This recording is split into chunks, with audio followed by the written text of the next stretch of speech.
Well, that was my high school sweetheart, and it hurt so bad. For Brittany Jacobs, there are no words that will ease her pain after losing the love of her life and the father of her children outside this Florida convenience store. Her boyfriend, 28-year-old Markeis McGlockton, was shot and killed by this man, who says he fired his gun in self-defense. What do we want? Justice! What do we want it down? The shooting has lit up the streets. The confrontation between the two men turned into a shooting. Stand your ground, it's got to go! Testing the stand your ground law. And poured gas on the fiery debate over controversial stand your ground laws. Justice! Now! It was around 3:30, so that's a busy time, people getting off of work. Jacobs says she and her boyfriend needed something at the convenience store Thursday afternoon. The store's security cameras were recording it all. I'm going with the first parking space around this time, which was a handicapped parking spot. My man Markeis gets out, and my son Markeis Jr. get out, and they go in the store. I'm sitting in the car with a 3-year-old and a 4-month-old. After about 20 minutes, she says she sees a silver Jeep pull around, and then this man, Michael Drejka, steps out and walks around her car. I'm feeling scared around this time because I don't know this man. He goes to the front of my car. He's saying that I'm parked in a handicapped spot, which I'm clearly very aware of. They start exchanging words. It gets angry. This man is now yelling at me and telling me to move my effing car. Markeis comes out, pushes the man and telling him to get away from his girl. Markeis steps back because now Markeis is endangered. The man he just pushed pulls a gun from his pocket, and in a flash, he pulls the trigger. Everybody by this time is panicking. Her boyfriend stumbles back into the store. Their 5-year-old son is watching his father die.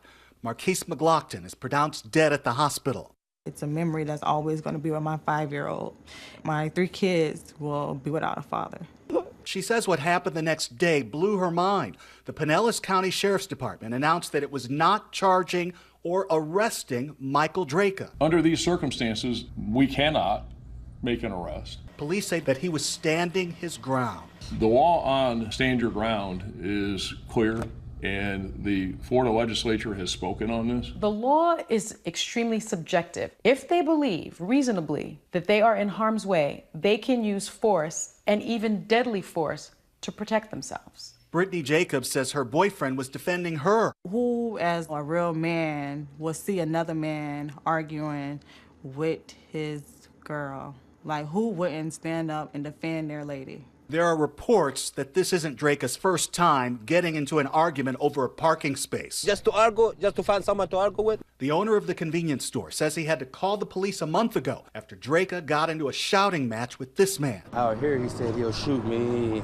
call me and stuff like that. So, I think it's a racial issue. But police say the history doesn't matter. So what's relevant is not whether this guy's a good guy, nice guy, or whether he's a jerk. What's relevant was he in fear of further bodily harm. I think stand your ground laws have become controversial. If the police believe that there is probable cause that someone used the stand your ground law, they can't make an arrest. In 2005, Florida was the first state to put stand your ground laws on the books. And since then, more than 33 states have passed similar laws. People who support them say they allow homeowners, for example, to protect themselves from robbers and other criminals. I've just been broken into. 3 men, 2 have shot in my house. It's what happened in Broken Arrow, Oklahoma last year. Are they bleeding? Yes, I believe one's down, one's still talking. You need to get here now. That's 23-year-old Zach Peters on the line, locked inside his bedroom after shooting at the 3 teenagers who broke into his home. Okay, what did you shoot them with? They were 15. Okay. All 3 of the teens died. Peters was not charged with a crime. It is the opinion of this office that Zachary Peters acted justifiably and in accordance with his rights as an Oklahoma citizen when he used deadly force to defend his home. Attorney Gerald Griggs says in his experience, race matters in who can use these self-defense laws. White defendants, yes. Black defendants, not so much, he says. Do you think the law is useful? I think in certain cases it's useful, but I think in certain cases the effect is discriminatory. So should it be on the books? You know, I've always been a proponent of self-defense. I believe in self-defense, but I believe that self-defense should apply in all communities, regardless of race or ethnic background, sexual orientation. He feels police shouldn't be making the call, that each shooter should initially be arrested. A large majority of the cases against African Americans are not resolved appropriately. But saying you were standing your ground doesn't automatically mean the shooter avoids prosecution. Just ask Curtis Reeves. What did you do with that pistol? I shot him. In 2014, the 75-year-old retired police officer shot and killed 43-year-old Chad Olson during an argument at this Florida movie theater. Why did you shoot him? At that point, it was his life or mine. The two were arguing because Olson was using his cell phone during the previews of the movie. In court, Reeves said he fired in self-defense and said he felt threatened for his life because Olson was younger and taller. He was getting ready to punch me, and I perceived that at some point, and that's when the pistol came out. But at a pretrial hearing, the judge wasn't buying it, saying Reeves was anything but afraid. Olson's wife, Nicole, who was sitting next to him, says her husband was using the phone to reach their babysitter. Can nobody in the world stand up in a movie theater without having to fear that they are in jeopardy of losing their life? She was shot in the hand by the bullet that killed her husband.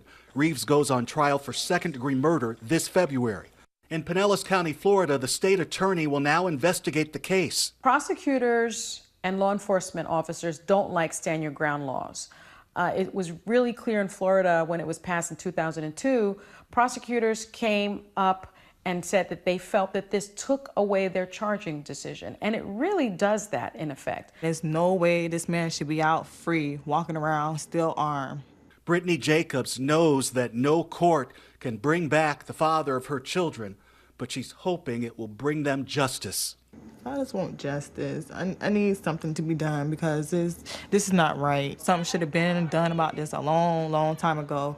It shouldn't have to happen, for a man to, pass away in front of his child. For Nightline, I'm Steve Osunsami in Atlanta. Hi everyone, George Stephanopoulos here. Thanks for checking out the ABC News YouTube channel. If you'd like to get more videos, show highlights, and watch live event coverage, click on the right over here to subscribe to our channel, and don't forget to download the ABC News app for breaking news alerts. Thanks for watching.